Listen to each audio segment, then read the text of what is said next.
Todas as fórmulas e funções que fizemos até agora eram matemáticas. Adição, multiplicação, soma, média, não existia nenhum tipo de refinamento com inteligência nelas. Contudo, existem diversos outros tipos de funções que permitem uma automatização da sua planilha. E uma que é muito útil é a função C.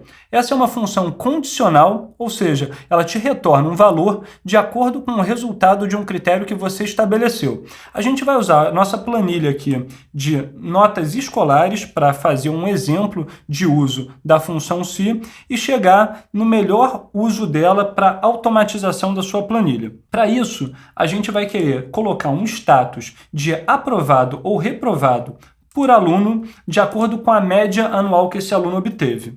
Então, para a gente fazer isso, a gente vai precisar começar com o nosso sinal de igual, que é básico e padrão para qualquer fórmula ou função. Depois de digitar o sinal de igual, a gente vai começar a escrever a função C. Você vai observar que você vai ter outras opções, mas eu quero utilizar o C mesmo. Então, ou eu dou 2 cliques aqui, ou eu abro parênteses. Dei 2 cliques e eu vou ter 3 campos de preenchimento. O teste lógico, o valor se verdadeiro e o valor se falso. O teste lógico nada mais é do que uma expressão que o Excel vai tentar entender se é verdadeiro ou se é falsa, e de acordo com o resultado dela, ele vai te retornar um valor se verdadeiro que a gente vai inserir ou um valor se falso.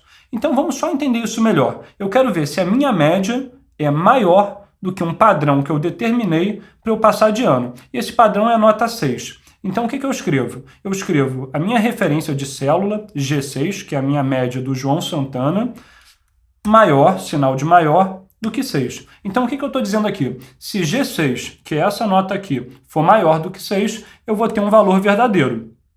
E esse valor verdadeiro é aprovado. Então, eu vou escrever aqui aprovado. Observa que eu preciso escrever aprovado entre aspas, senão o Excel não entende que isso aqui é um texto, ou seja, uma expressão. Aperto ponto e vírgula e você sempre vai separar todos os campos da sua função com ponto e vírgula, e o meu último campo, valor se falso, eu vou colocar entre aspas, reprovado. Então, o que eu estou dizendo aqui na minha função condicional é, se a minha célula G6 for maior do que 6, eu retorno um valor aprovado. Se G6 for menor do que 6 ou igual, eu retorno reprovado. Quando eu aperto Enter, funcionou. 7,3 é maior do que 6, isso me dá um valor aprovado. Agora, se eu quisesse, como eu tenho uma referência aqui que ela se move para baixo toda vez que eu mexo na planilha, eu posso arrastar essa fórmula para baixo. E quando eu faço isso, eu vou levar a referência e ver já de forma automatizada o meu resultado de todos os outros alunos. Então, a Maria Clara, que tirou 6, foi reprovada, porque 6 não é maior do que 6, é igual.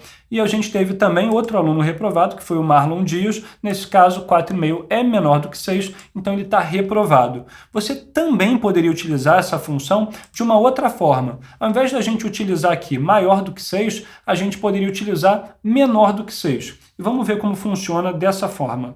Eu aperto o sinal de igual, digito de novo C, abro parênteses e vou fazer o meu teste lógico. O meu teste lógico é G6, dessa vez eu vou colocar o sinal de menor do que a nota 6. Quando eu faço isso e aperto ponto e vírgula, eu vou colocar o valor se verdadeiro. Então, se G6 for menor do que 6, agora eu vou inverter a ordem, né? Vou colocar reprovado. E se ele for igual ou maior, eu vou colocar aprovado. Fiz isso, fechei as aspas, fechei o parênteses, terminei de fazer a minha função. Você observa que quando você termina de fazer a função, o seu auxiliar de função que fica aqui embaixo, ele some. Se eu entrar de novo na função, ele volta a reaparecer.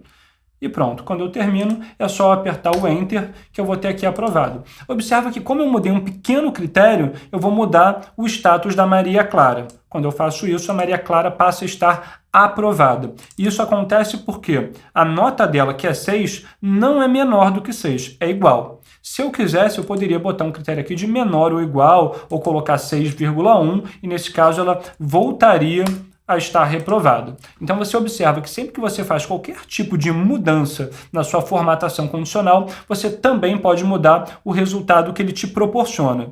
E só para finalizar, é bem importante você entender que se você não colocar as aspas aqui, você vai ter um erro de fórmula. Vamos só simular um erro de fórmula que a gente teria. Se eu tirasse as aspas de todos os meus valores e expressões que eu tenho aqui. Quando eu dou Enter, ele me dá um erro de nome. E isso acontece porque ele não entendeu isso como um texto e ele viu um problema na sua função.